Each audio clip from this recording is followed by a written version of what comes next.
Welcome back to Compass, Finding Spirituality in the Everyday. My name is Ryan Dunn, and in this episode of Compass, we're joined by Reverend Elizabeth Riley. She discusses with us the concept of rage prayer, which is fully expressing ourselves with God in authentic, honest ways, even if that begins to move into explicit anger and frustration. Reverend Riley shares her journey in moving through gatekeeping around prayer and feeling a need for permission to express anger towards God. She talks about starting a public practice of rage prayer on TikTok, and she highlights the importance and transformational power of being completely authentic in prayer. So this is about more than just anger. Rage prayers can be a means of processing grief, heartbreak, and acceptance of difficult life circumstances.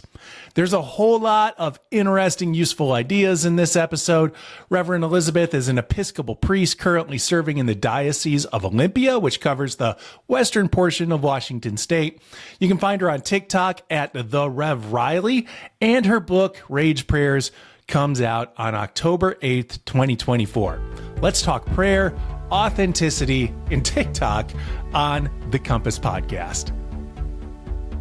Reverend Elizabeth, let's start with this. How goes it with your soul today? Oh, my soul is good. Kids are off at school. Lot to be joyful about there. Excellent. Well, good. I'm glad to hear that we're starting this from a happy place before we dive into the world of rage. And I'm curious, how do you define a rage prayer? That's a great question. Rage prayer is something that has really evolved, and I think at sort of the original outset, I've used rage prayer as a way to explicitly express anger within prayer, because we've needed a lot more explicit permission to do that. So when we can't find the silver lining, when we're not ready to find the good news yet, I've spent a lot of my life learning how to preach the good news. But there is a space before the good news often. It's the Good Friday of our prayer life where we can't run to the resurrection yet. And so in terms of rage prayer, it started out as this place of really explicit anger or frustration or sadness. It's evolved for me into something that's about authentic prayer. And I think you can have a joyful rage prayer even, but it's become a tagline for praying what's true and what's honest. And so that's evolved into some really beautiful things and expressions of kind of our full range of emotions that we aren't always given permission to have in traditional prayer life.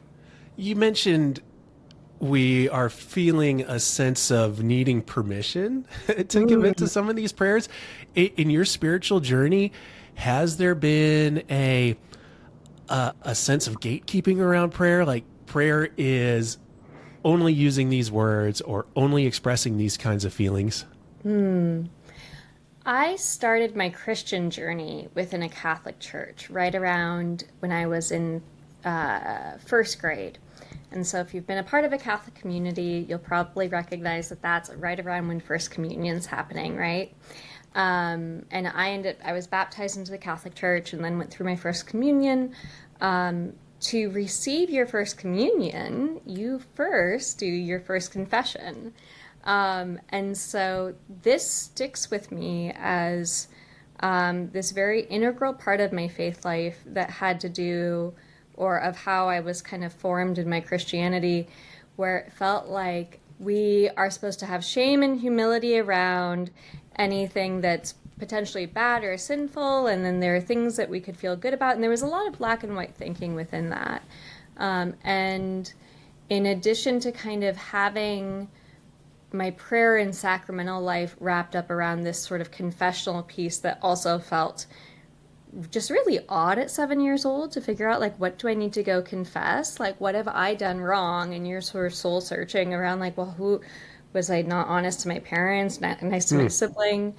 So there was sort of, honestly, what felt like emotional manipulation within that, just a little bit, even though I had some incredible leaders within that church and people forming me in my faith. Christianity has, throughout its history, really wanted us to be docile and humble towards God. And I think especially as a woman, I've experienced this to an extensive degree, where we're meant to be kind and polite and put a good spin on whatever it is. And the cliches of Christianity, when God closes a door, God opens a window, or God needs another angel, or just the terrible things that Christians say, or God must have had a reason.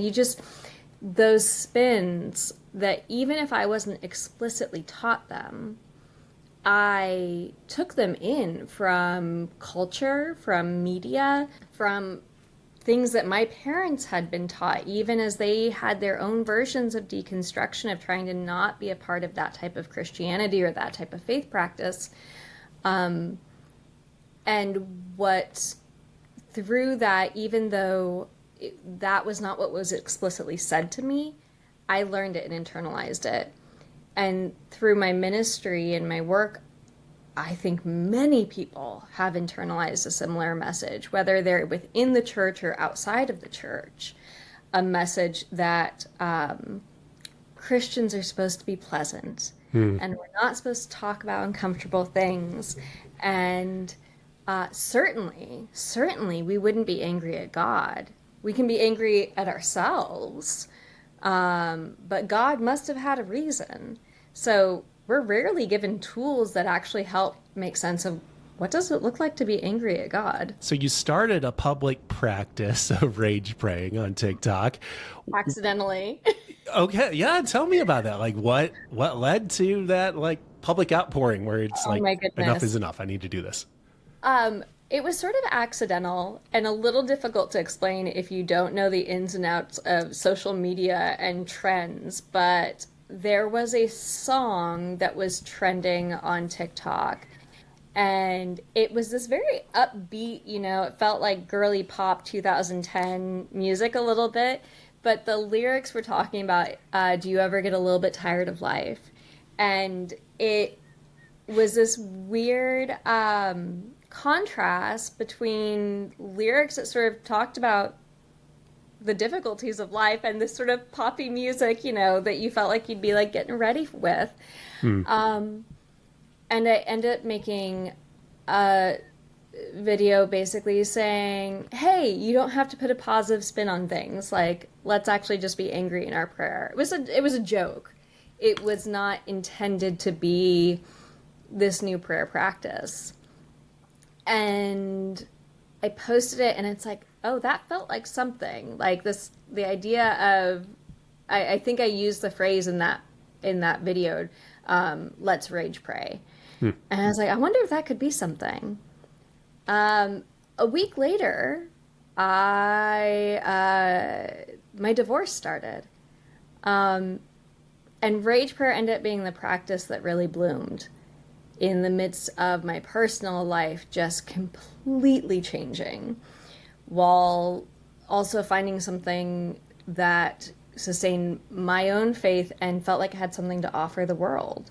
And so, or, the 10 people who cared on TikTok, whatever that version of the world is, and became an outlet to process some of that and talk about some of that. And I will say, my rage prayers have never been my most viral videos on TikTok. I had a ministry on TikTok before this, and they're still not the videos where, these are not the things that are making me known, but the depth of connection for those who do find it powerful and who have watched it and who do keep coming back because of rage prayers. There's a depth of a connection with the practice that I really see, and a yearning for more of that. And that's the real transformation. It's not, oh, here's a funny 10-second video I'm going to share and it's going to go viral, but something that feels like it has substance and life to it. So as you started to cultivate this as a practice for yourself, did you start to look for kind of a precedence in that? Like, were you combing through the hymnal looking for expressions of rage prayer or through scripture? Well, I didn't have to comb far, thank goodness. It really, I think part of why it was so easy for me to go to this practice is because as soon as I sort of had a name for it, I also saw it throughout our history, throughout our scriptures. This is not new. Showing anger towards God or lamenting at the world is a deep intrinsic part of the Abrahamic faiths and Christianity. So I've actually often used this within my funeral sermons, homilies, that no matter how long or how well a life is lived, we are given permission to grieve. And as we celebrate a life, it's okay for us to grieve what's not there. And that even Jesus, before he raised Lazarus from the dead, he wept. As Jesus was on the cross, he cried out, my God, why have you forsaken me?" It's throughout our scriptures in the Old Testament and in the New Testament. Our psalms are full of lament psalms. Let me pull up this one. Psalm 130, "Out of the depths I cry to you, O Lord, Lord, hear my voice." There's deep yearning in our scripture. The entire book of Job is a great example, right? Scripture, our scriptures are the stories of humanity's encounters of God and all of our human experiences, the great highs and the lowest lows, and how we relate to God through that. And we see incredible grief and lament and anger throughout scriptures. The grief of Mary at the death of Jesus, the grief of Moses not reaching the promised land. These are not all happy endings. But that doesn't mean that there's not good news. But I think we've conflated it a little bit too much, that Christians need to have these Disney happy ending outlooks, which is really not that biblical. Our scripture is a lot more honest. I love the story, the road to Emmaus. So on the road to Emmaus, we have the resurrection of Jesus has happened, right? And yet the world is still what it is. And these individuals are walking and really grieve, like nothing has changed. What is different in the world? And it expresses this really true thing that even in the whole hope and light of the resurrection, everything is not fixed. And I think that is something to pay attention to in our own practice. All of us experience rage. We all experience frustration, sometimes on the daily. Few of us feel assured enough, I guess, to kind of tarry in that space where we're like sitting with rage. And here you've set out to provide a tome of rage prayers, probably 100 or so plus. What did the process of like setting all these down and editing them over and over again, what did that do to you, or what has it done for you in terms of like your spiritual journey or feeling a sense of connection with the divine?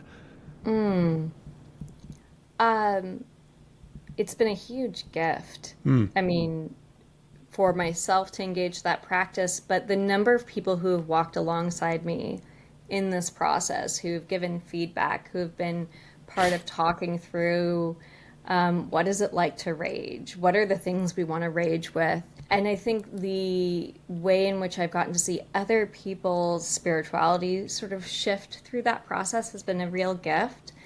I've really mapped, or I loosely mapped rage prayers onto the prayers of the people. We already have a map in our liturgy for praying in the Episcopal Church. And so there's a section on praying with faith, praying for justice, raging through the human condition, and finding that, and I think this is part of what's helped me expand rage prayer in my own mind to be beyond just the explicit anger at life or God, but to see rage prayer as being about authenticity. And actually it can be giving thanks for something ending that needed to end. I do end the book with a section called Petty Rage, which is daylight savings and taxes and, traffic. So the subscription was speaking to me. The raging over forgotten subscriptions. Yeah, exactly. Right. The reply all. God, I know why you sent the floods. Like, we get the reply all. Part of the process has been teaching me, and what I try to emphasize in the book is we are never meant to stay in rage. Okay? My hope is not that we will go and live in anger, but that in freely expressing it, we can move through it. And so, as odd as it is to say, I think my experience has led me to actually having a lot more peace and a lot more joy, because we're not repressing and bottling those things up, but giving them voice and truth and honoring those experiences. And that's what leads to transformation. In our world, there's plenty to be angry about. There's plenty of injustice. And we can't ignore it. We can't push it down. We can't just hope someone else will fix it. But giving our authentic response of anger can also allow us to say we cannot leave the world as it is and fuel us into changing it. So as we rage for justice, what are we not going to tolerate in terms of marginalization and dehumanization in our world, and how can our anger lead us to changing the world? And when you look at the social justice movements that have happened throughout history, and I think movements that are happening now, when we see how young people are being mobilized in voting, when you see people fighting injustices of genocide throughout the world, it is expressions of authentic anger that push us to want the world to change for the better. So my prayer too for others is that this can be transformational. Not that we stay in rage, but that it leads to deeper joy too. What kind of response do you get through the feedback system of TikTok and expressing these rage prayers? Are people relieved that they have kind of a comrade in feeling some of this frustration, or? I mean, TikTok is such a beautiful place of feedback. And if you're not on TikTok, you're probably like, what is she saying? Because if you're not on TikTok, TikTok sounds like a really scary world with, people just trolling you in the comments, or, either that or you have to dance to some ridiculous song. I have found on TikTok the most incredible community of people, often who are disillusioned with the institution of the church, but who over and over and over speak to the healing that rage prayer has given them, the healing that progressive clergy on TikTok have given them. So I am part of a much bigger umbrella of clergy throughout Christian and non-Christian faiths. Our Jewish siblings are on there, and we have Muslim siblings on there, and folks who are making content and talking about being a progressive person of faith in the modern day and age. And what that's gotten to build with a community of folks who have left church because it's been dominated by voices that don't match any of their ideologies, and to give them a space where they can encounter that.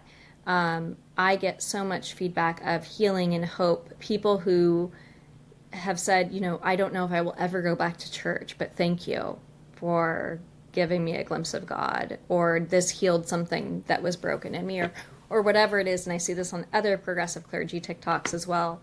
So I have just found an incredible response, which is in contrast sometimes to the response of the institution.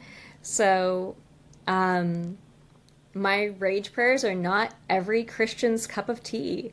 And I saw that very quickly as I started seeing reviews from maybe more conservative Christians or folks who were expecting one thing.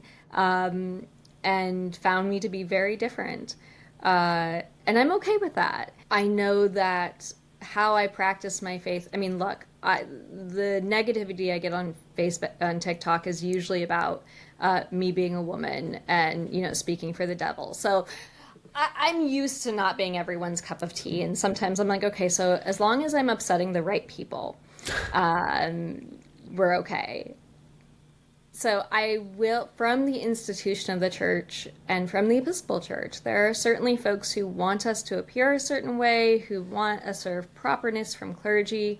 I cuss quite a bit in this book. That's part of rage prayers. So I know this isn't for everyone, and I'm okay with that. But for the people who need it, from the swarms of people who have left the church and who have never dared step foot in our spaces, they're the ones giving me the best response. And so it gives me a lot of hope for what the future of, not the church necessarily, but humanity's relationship with the divine, which should and hopefully is bigger than any institution of faith, that can have a future and a hope and a possibility. Is there one particular rage prayer that you've written down that you go back to again and again?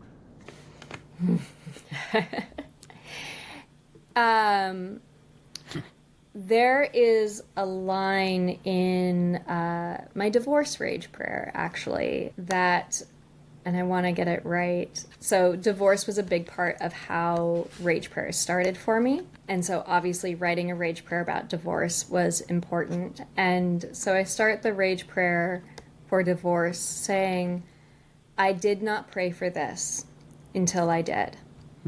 I prayed every other prayer until I prayed this one. And it goes on.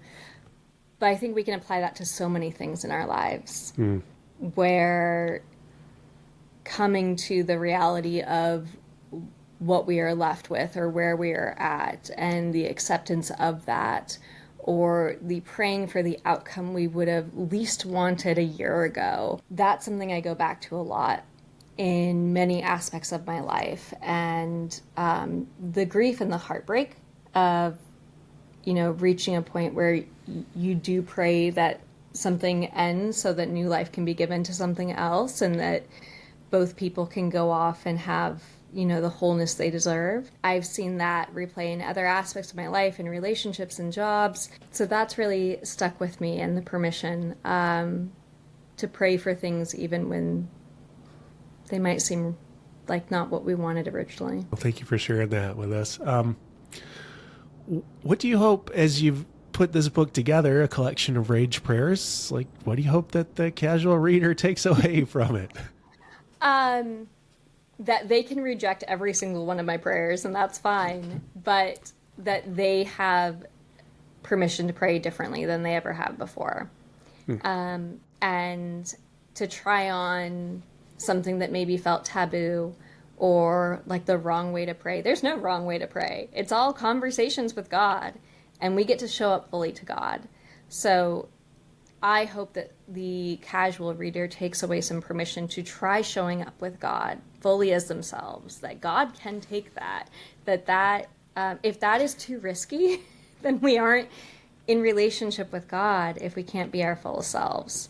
So that's what I hope someone takes away, even if how I rage pray is completely distasteful to them, that they explore what that could mean for themselves, because I do think it brings us closer to the divine or the holy or whatever that language is that we have for it, and can allow a tool that has felt very much in a box before, that I think can be much more expansive and for many more people than just people who call themselves Christians. I want to talk a little bit more about your TikTok experience, because a local pastor oftentimes is seen stereotypically as like the embodiment of their local congregation. And so when a pastor then steps into a social media space where it's a call to be, or a challenge to be, very authentic and personal,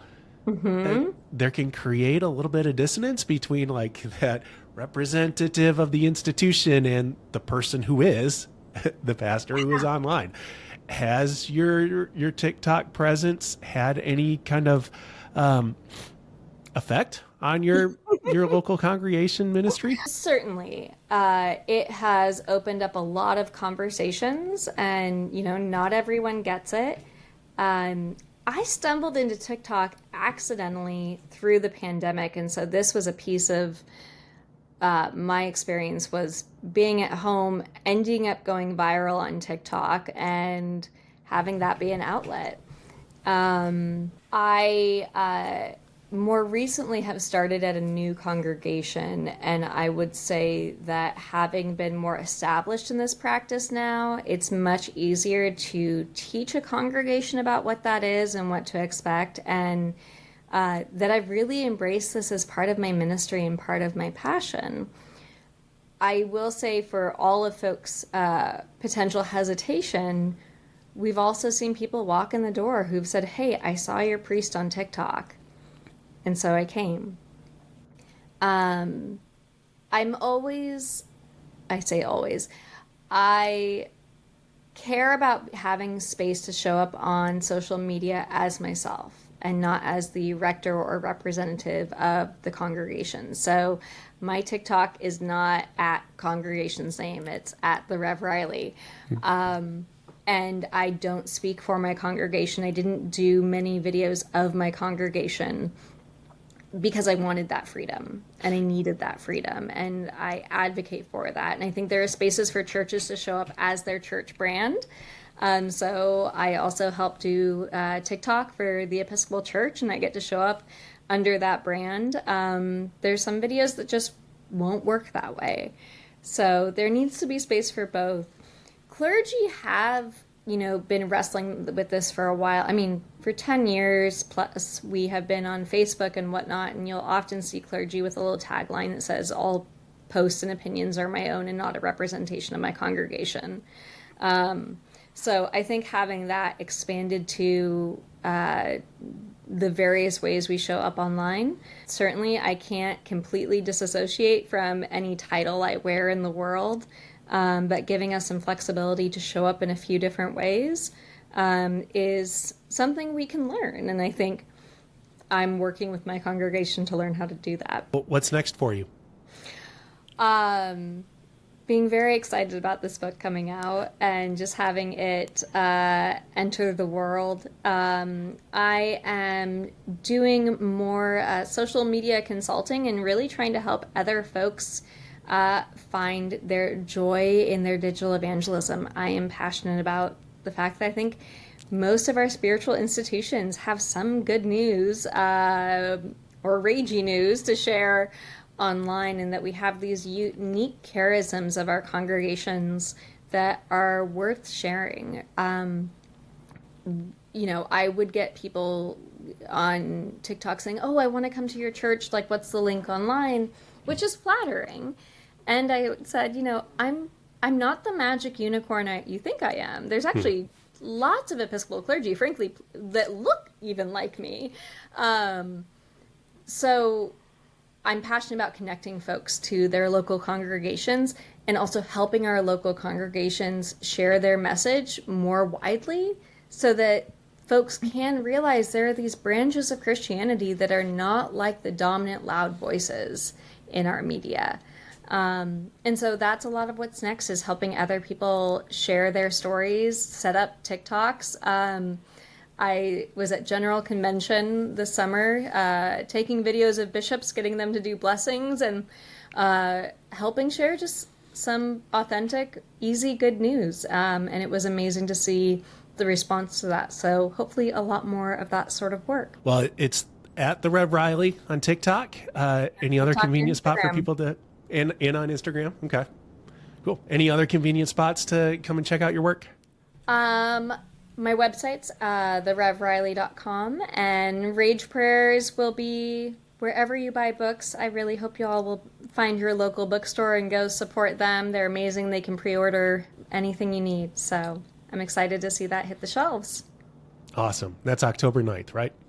October 8th. 8th. Okay, thank you. Thank you. Getting it out there. Thank you so much. This has been really wonderful to talk to you about Rage Prayers and what I'm doing. Hey, thanks again for joining us on Compass. A couple other episodes to explore include episode 137, Crafting a Clarity of Belief with Bruce Reyes-Chow, and episode 141, Community, Comedy, and Church Renovation. It dives deep into the idea of rethinking how we go about church. Compass is a production of United Methodist Communications. More episodes and show notes are available at umc.org/compass. New episodes come out every other Wednesday. So we'll talk again in 2 weeks' time. Peace.